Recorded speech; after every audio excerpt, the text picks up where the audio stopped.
ha, hu, ha, hu. Apostrofació. L'apostrofació és la norma ortogràfica que reflecteix el fenomen fonètic de l'elisió. L'eli què? L'elisió consisteix en la pèrdua d'un so vocàlic. L'apostrofació només s'aplica amb els articles el i la, amb la preposició de i amb alguns pronoms febles com estos.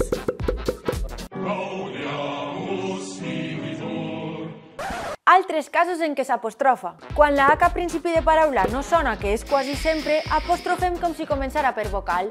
L'home, l'harmonia... Si la H sona, és un so consonàntic i, per tant, no s'apostrofa. Un actor de Hollywood, el Hamlet de Shakespeare...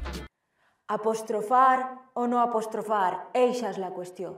Quan la I i la U es comporten com una Y o com una W, no s'apostrofen. El iogurt, la hiena, el wallaby. Crec que és un canguret d'Austràlia.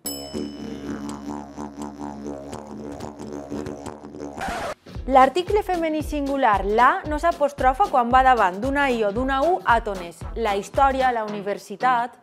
No duen apòstrof les paraules en què els parlants habituals en general no fan elisió, ni el nom de les lletres. Exemples, Aina, exemples. Que sí, exemples per a tots. La una de la nit, la una del matí, la M, la S, la R... Pròximes llengüetes, així.